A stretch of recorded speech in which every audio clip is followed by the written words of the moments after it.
Hey guys, welcome to the vlog. Now I decided that I was just watching some videos and it seems like, hey Snowball, you don't do that. No.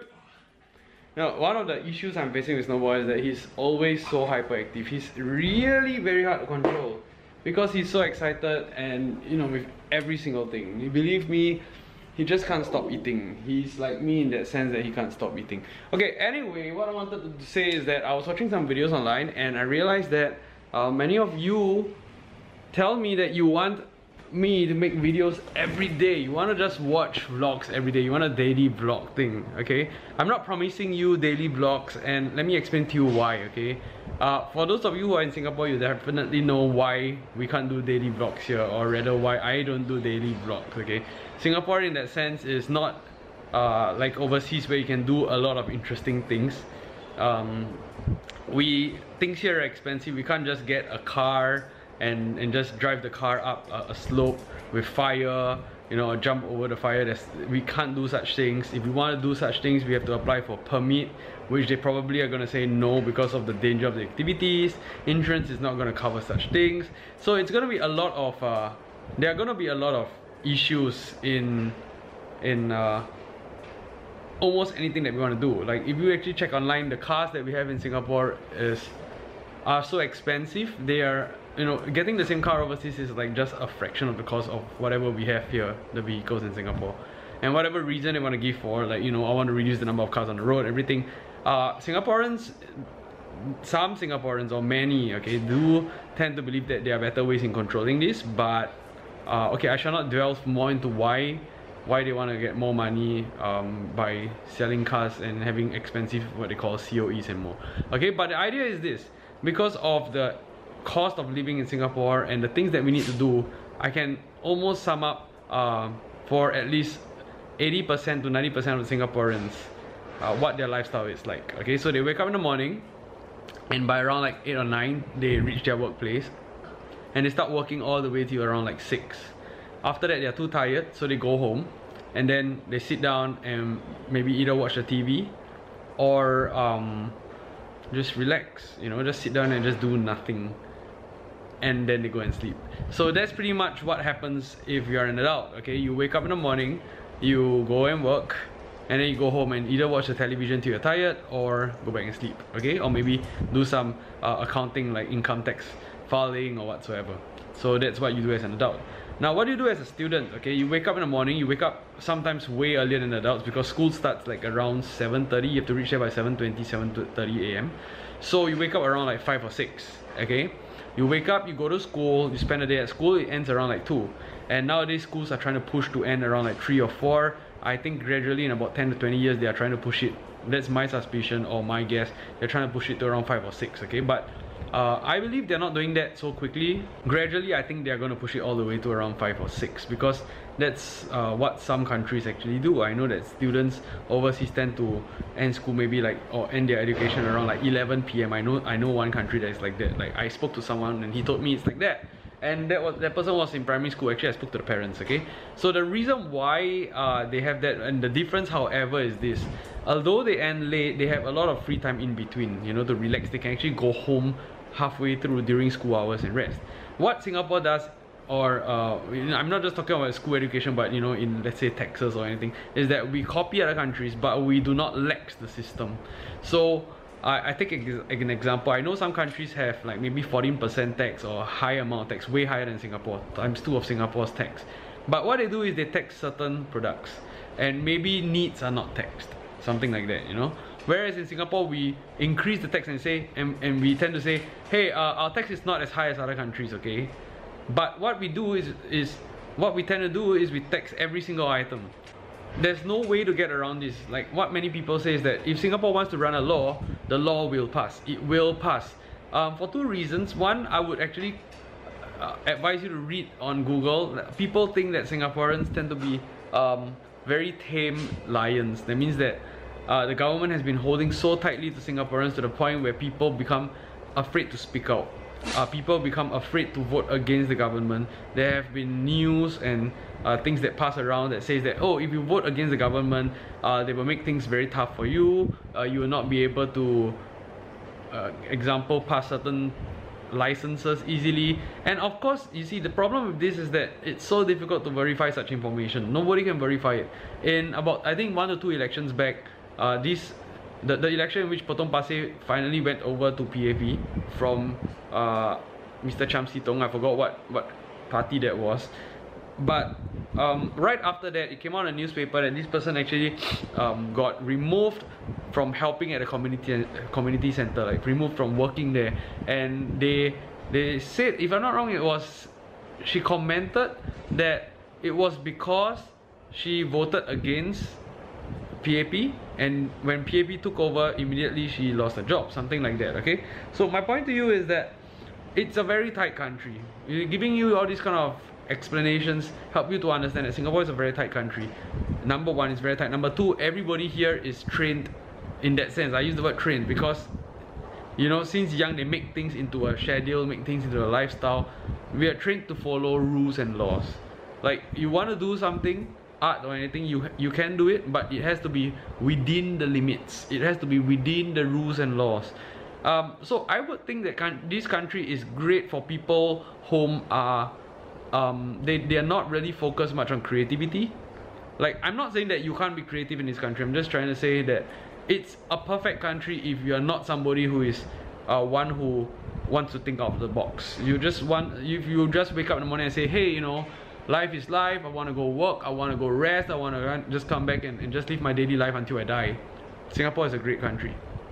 But if you say that, hey, I want to think of a lot of cool things, like, wow, what if I can take a helicopter and do a stunt? What if I can use a plane and make a 360 turn? What if I can actually get a car or a bike and jump over a slope and fall into another slope? Then Singapore is going to be a very tough country to actually have, you know, I mean, to actually live in. Alright, so understanding this, we live in a very structured country. We live in a country where everybody's working, everybody has no time to think far about what they want to do, you know.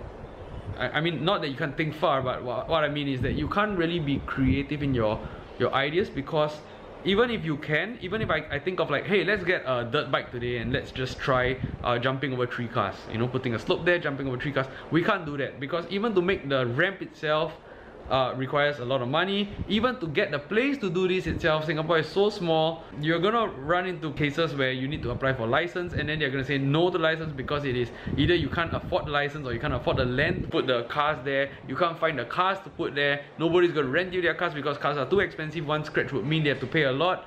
So at the end of the day, you're kind of like stuck, okay? So if you want me to make daily vlogs, I can honestly tell you it's not within my personal capabilities of doing that. But what I would like to do is, at least for now, I'd like to show you what I am doing today. And then at least you know what life is for me, not on a daily basis. My life kind of changes a lot. I am very blessed and in that sense very different from many Singaporeans. I don't have to follow that schedule that they follow, okay? But nevertheless, things still have to fall within its limits again, right? Because we all need to survive.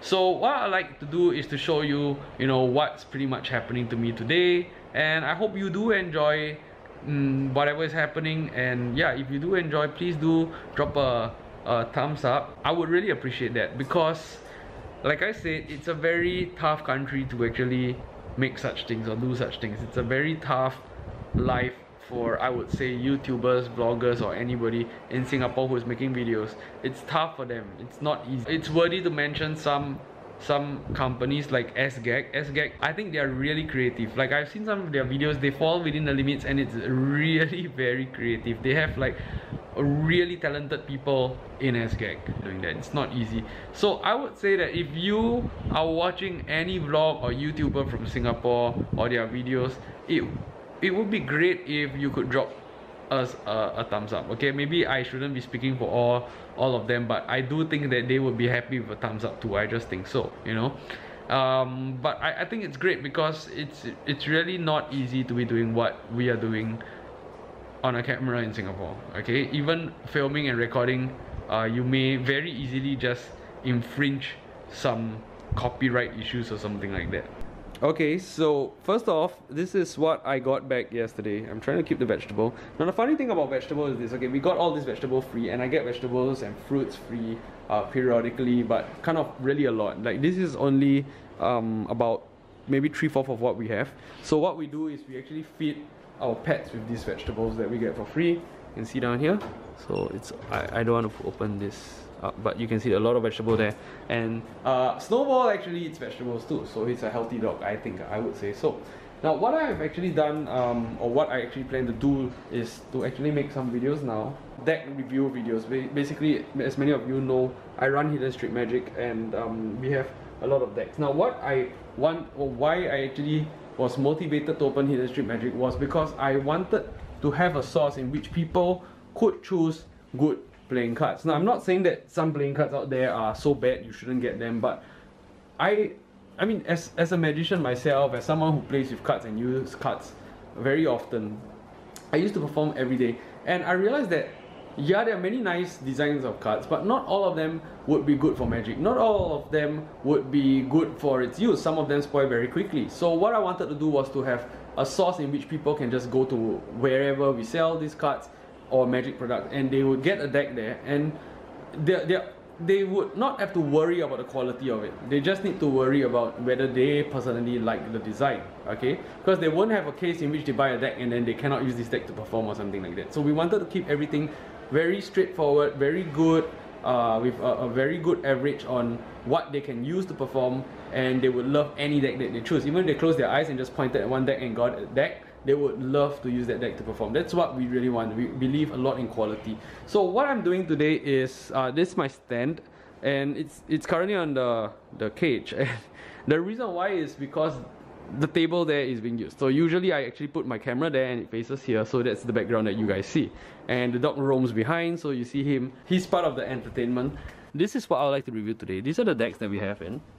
And this deck is very interesting. This deck is the green steel deck, okay? They come with pink too, and I love the pink one, but I don't know where to get the pink one yet. But this green one is really nice. Unfortunately, I think the only negative point I have on this is that this deck doesn't come with any name. It doesn't state that it's a steel deck. It doesn't state that it is anything at all. It's just a deck box which is green all over, okay? But the cards are amazing, and that's what I want to show people today. I want to show them that, hey Snowball! Just a moment back, he was like standing there and yeah, trying to eat the vegetable. Greedy! And for the record, he has lots of this vegetable and more in his food bowl. So he's just greedy. He doesn't stop at all when there's food, okay? Okay, so yeah, so that's the only negative point of this deck, and I think other than that, it's really nice. It's a very nice green, soothing green. Much nicer than what you see on camera, honestly. And what we're gonna do is we're gonna open it up and share what we like about this deck. And the reason why I really want to open this is because I think it's really great and I want to use one myself, so I'm gonna open this up. Right, so that's what I'm gonna do in the morning, and after that I'll actually share this video online, and I have to make this video, so everything's gonna be like basically at the computer today, at least for now till it's now about 9:30, so I have about half an hour to get everything done, after which I will have to, whether I'm done with my work or not, computer work or not, I have to pack the decks which I want to bring to Ang Mo Kio, which is one of the locations where we sell our playing cards.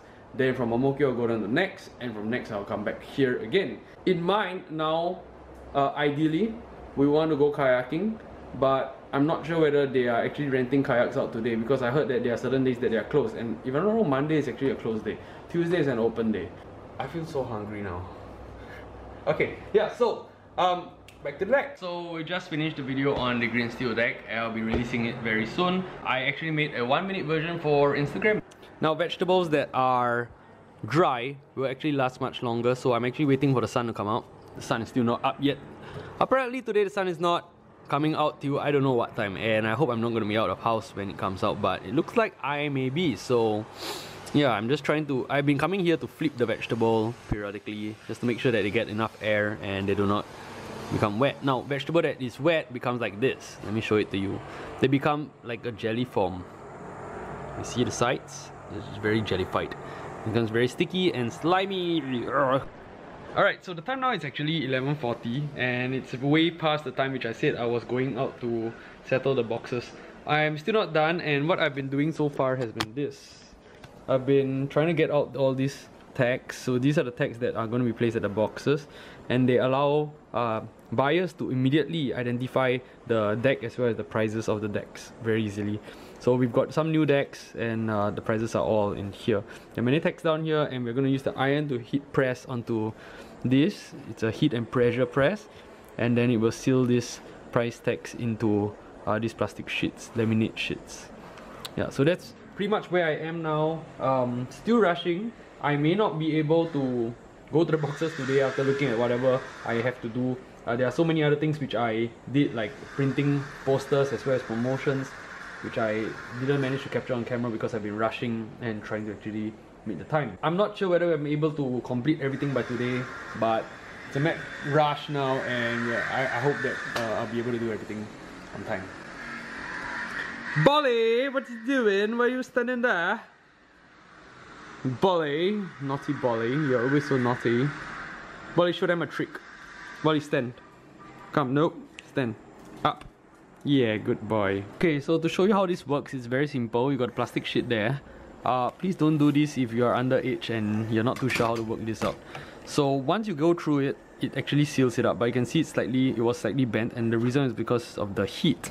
Okay, the heat is basically melting the plastic. So you need to actually pressure it down, press it through, and slide it out. That's on one side.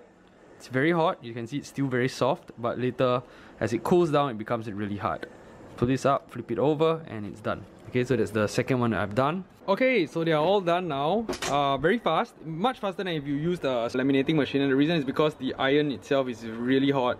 The laminating machine will actually take a much longer time to actually slowly put it in. Yeah, so all these are all laminated, they're hard now, and yeah, waterproof, really good. Alright, so I'm pretty much done with everything I need to prepare. We have here the nice tags that I cut out, price tags. Then we also have this, where you can scan the QR code and look more into this deck, so you can actually learn more about it by scanning that. And we've got the deals that we have for different, like this one is for the novelty guy, and this is for Hidden Street Magic. So we've got a lot of things that I'm really pumped up to share with you guys.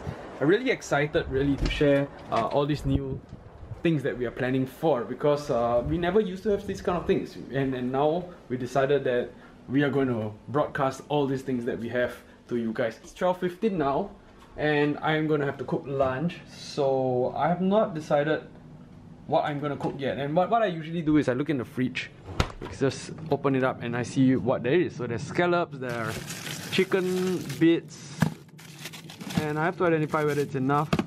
I don't know whether I can actually defrost this on time, so I'm just going to go for it. I'm just going to take this out, and hopefully there's enough chicken for the day. So I'm going to cook for 2 to identify whether there's enough. We've got beancurd, we've got this meat here, we've got pork, and actually this pork is here. Oh my gosh, there's still this bacon strips, right? Okay, I'm gonna have this too. Actually, this pork is here because I wanted to make fishball, or what they call wonton. So I haven't decided whether I'll make wonton or fishball. Maybe I should add cheese inside and see how it tastes like. We've got vegetables. Vegetables like the most important thing. Hey, get out! You're not supposed to come in. Yeah, he's not allowed to enter the kitchen. So vegetables are usually like the most important in fact, thing that I must have in every meal, otherwise I'll be really grumpy. We've got these spots on this tomato, so I think I'm gonna use that. I'm gonna take out the vegetables. I got this yesterday, and we've got green pepper in there, so maybe we can have a bit of green pepper too. So we've got 3 vegetables that we're gonna cook, and that's pretty much how I plan my meal. I just open the fridge, see what's in there, and I take whatever I want and think of how I'm gonna put this into a meal. So we've got this. This is great together with rice, but maybe for today I'm just gonna cook this. I like this noodle. This is the Hong Kong noodle. They call it Hong Kong noodle, but really at the coffee shops I think it's called mee kia. In Singapore we call it mee kia. So it's basically kia means I think thin, and mee means noodle, so thin noodle. Yeah. So basically with that we've got eggs too. we have to defrost the meat first. I mean, the logic is really simple. So we're gonna have meat and we have to defrost this. This is frozen, so I'm gonna have to defrost this first. Then this one is already defrosted, so I'm gonna have to cook this directly. I'm gonna wash the vegetable and prepare the vegetable, and that's pretty much what I'm gonna do now. I don't always have a lot of time to prepare food, so I usually rush whatever I cook. Nevertheless, when I say rush, I mean like do it really fast. I don't mean like cooking it very fast. So sometimes I make a soup and I allow the soup to boil for an hour or maybe 45 minutes, which I learned later on that most people don't do that because it's expensive too, and they usually try to make a soup like 15 minutes long, that's all, you know, they just boil it for that long. So how I usually cook is very simple. I always have a plastic bag, and this plastic bag is where I will keep all the rubbish. I'll just throw everything that I want to throw into here. So like this bag, I'll just throw it in here. And I see now, initially it was just a block of meat, but now I realize it's 2 drumsticks, which is great. So how I defrost it, very easy. Metal pot, this goes in, pour in water, fill it to around the top of the chicken. Let me show it to you on the camera. So that's what we're doing now. Turn off the water, and most people would just leave this in the open like that to defrost. What I like to do is a faster way. I actually like to put it under a place where there's sunlight. And most of you will know that Singapore's weather is extremely hot, so that's where the sun is. Sun coming down this way. The weather is actually pretty good now, so I don't think it's going to defrost really fast, but it's going to be way faster than if I just put it somewhere else. Okay, so we've got that meat done. We've got this meat done. This is prepared by me. How I like to prepare my meat or keep my meat is I have this plastic cover or plastic plate and I lay them out straight this way so they don't stick together even if they are frozen. Okay, so with the meat done, the meat always has to be done first, because if the meat is not done first, then we are unable to cook on time, because the meat is going to take the longest to cook, right? So I always prepare the meat first, then the vegetable. So for vegetable, it's really simple. The first thing we need to do is to wash the vegetable. Then after washing it, I will cut out how much I need and prepare them to be cooked. Then I'll think in my mind as I'm doing all these things what I'm going to combine and how I'm going to combine everything. Okay, so it's actually a bit hard for me to be making this video because I cannot get the camera far enough to be cooking as well as recording, but I'll show you what's really happening. So I've got the tomato now and I'm going to wash the tomato. Now, the reason why I wash the tomato before the other vegetable is because I want to cut off this small portion where you can see like small little freckles here. And I think it's important to remove that before we prepare anything else. So first, the cutting board, wash the knife, wash the tomato, and I'll just cut off this small portion. Now this portion down here can be used for compost for plants, so if you are planting, you don't mind using that. I cut off a bit of the top where there's this black spot here, so I'll cut it out if I want to. If not, I don't mind eating it. I believe in eating natural, so if like you can eat the whole fruit, I'll just eat the whole fruit. So I cut this into 4 small parts and it's pretty much done. Okay, this is ready to be cooked. So what I usually do is I have a bowl or a plate, and all that I prepare will go into the plate awaiting to be cooked. So this is number 1. I have this green pepper here. Now in washing fruits, as many of you know, Singapore has now increased the water price by 30%. We wash our vegetables over a pail, and you'll be surprised. Let me show you how little water is coming down now, and I'm gonna wash this. The pail is empty, but later on I'll show you how much water is collected at the end of washing all these vegetables. So the first thing I would like to do is to scrape this. Now what some people do is they actually soak the vegetable in water to remove any insecticide, but for me I like to actually scrub it. You can actually feel if there's insecticide because insecticide is a bit slippery, so I actually wash it this way. For the green pepper, I take the stalk here and I actually cut following the lines. So what I do is I just go from top view like this and I just follow the line and cut it down. Then I go sideways to remove the center stalk. So you can see down here that I've washed the insides, no more seeds, but this area here, which is like the fluffed up area, it feels a bit spongy. Usually I cut it off, I don't eat it, but if I want to, there's not much of an issue. This whole thing can be eaten. And usually for green pepper, I'll cut it into 3 parts, depending of course on the size. It's really, to me, cooking is all about preference. Some people like vegetable big, some people like it small, so I don't go about saying that, hey, we have to cut it in a certain size or shape. It gives a very interesting taste to whatever we're eating. Let me show you how they look like on a plate. Fresh vegetable here, there's tomato and this is the green pepper. This is going to be used for compost, and this is the water that we have collected so far. It's about just this high. This is about 3 cm high from just washing the green pepper. But we are not done yet because we have this, which is what they call I'm so sorry, I kind of forgot the name of this. Because I wanted to say it's xiao bai cai, in Chinese we call it xiao bai cai, but I realized it's not. First of all, in choosing these leaves, we always choose the ones with holes. So we don't want those which look too perfect, because if there's perfection on the leaves, it means that they put a lot of insecticide to prevent the pests from going on it, but that's actually going to be harmful for your health. So first of all, just wash the outer layer, make sure that all the sand comes off. Separate them this way from the base. Now how do we know when vegetable is fresh? Vegetable will crack like crispy biscuits if they are fresh, and if they are not fresh, then you have vegetable that will peel off like as though they are stuck together. It's like Play-Doh. Now how much vegetable do I usually plan for? It's really offhand. I just think, okay, 2 people, how much can I eat? I multiply it by 2. So now that we have separated the vegetable, all we need to do is to wash the stalk. So again, you can feel whether there is any insecticide when you're scrubbing. You'll actually feel that it's slimy when there's insecticide, so, or mud or anything. You're basically washing it. Okay, and I actually scrub it very intensely with my fingers so that I can feel and know if there's any insecticide. Once it's washed, I'll put it one side. Now some people actually soak it.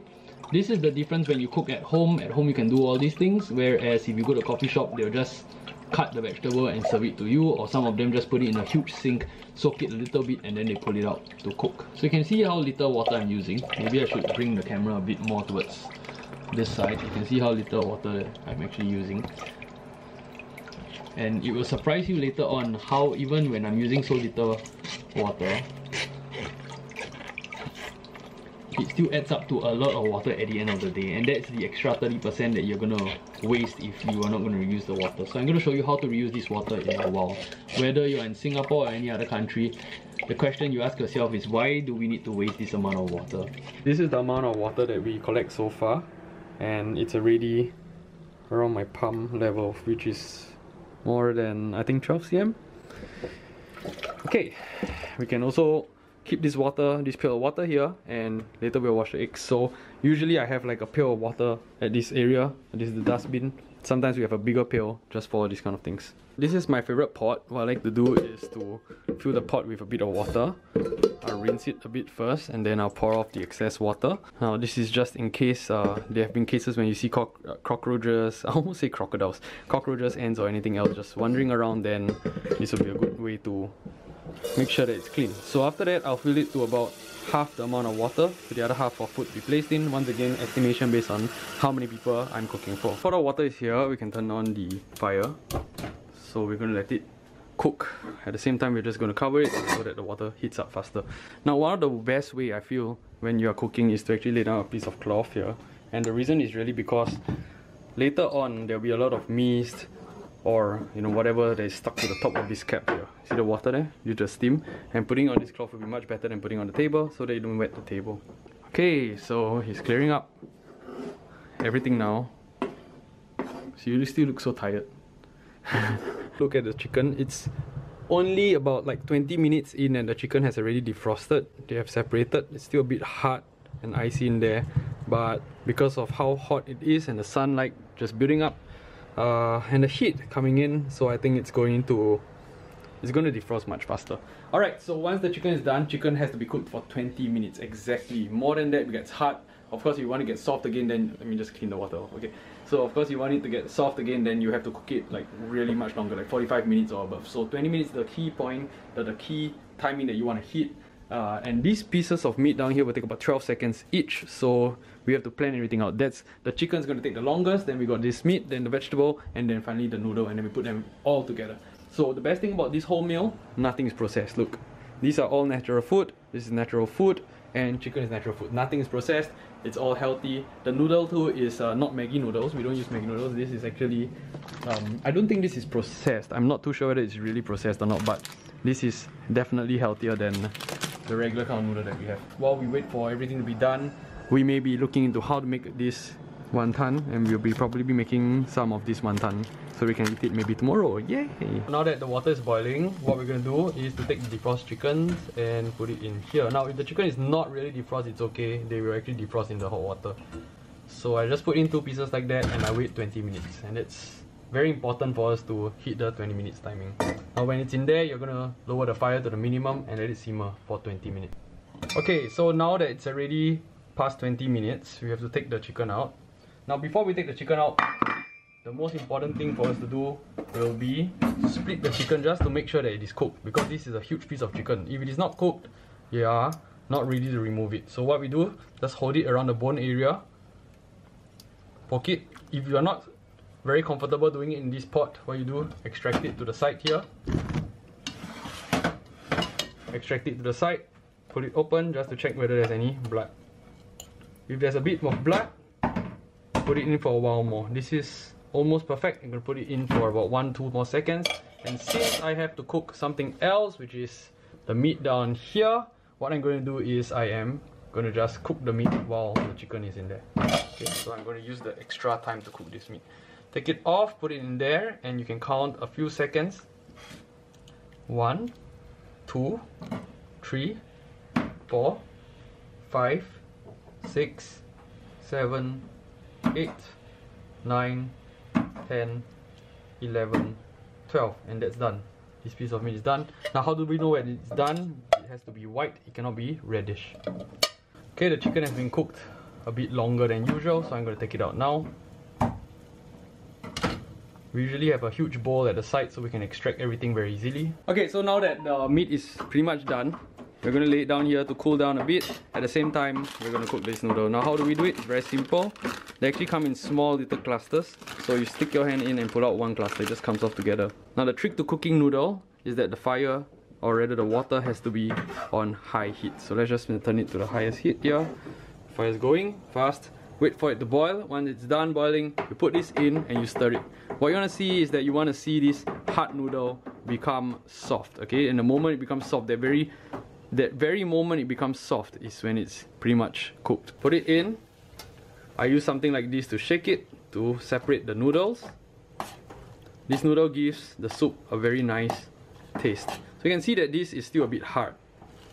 I'm going to leave it in there for some time. So you can see it's bending. It follows the form of your utensil. So this is done. Take it and put it into a bowl.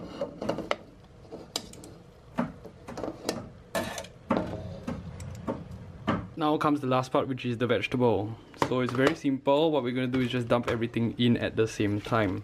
And we will let it simmer until the vegetable gets a bit soft. So you don't want it to be crispy hard, you want it to be slightly soft. Alright, so it's already 12 now, and yeah, okay, I know I felt so badly at letting you guys know what I did today, but I can show you what we did. Okay, it's just that I didn't manage to record everything because it was a really busy day. We were actually spending the whole day just doing work. Okay, let me show you what we've been doing. Okay, so look at all these things. These are the playing cards that are going out to our boxes in the next few days. So we were supposed to put this out in boxes by today, right? But we never managed to do so. So we have all the boxes here, it's stacked up. 3 boxes, big boxes here, and then these are all going out, so all in different locations. We've got another few more boxes there. So for each of these, we have to actually tag them and get them ready. So we check them and make sure that they are all okay before they get onto the boxes. So even like cases like, let me show you, like this, we take them out where the plastic is actually just torn. Okay, I know it's not very clear on oh yeah, now it's clear on camera. So these are things that we look out for. We practically spent the whole day, like hours, just doing this. That's the first thing.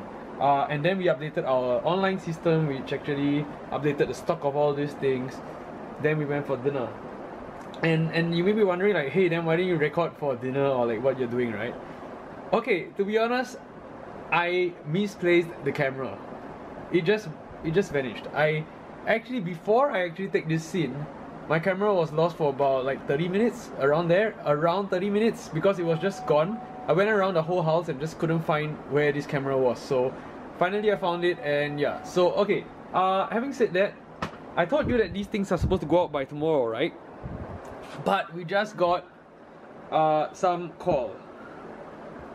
We just got some call, and I'm kind of busy on WhatsApp now. Got lots of messages to settle, lots of things, lots of orders that are just coming in, okay? And the thing is this, we won't be in Singapore. We're not going to be in Singapore tomorrow. So I've got like, it's already 12, I haven't packed anything, and now we have to pack and leave Singapore to go overseas. So yeah, everything, this is how packed we are. And this is how life is for us. It's so sudden, it just comes and bam, and okay, let's pack up, let's go.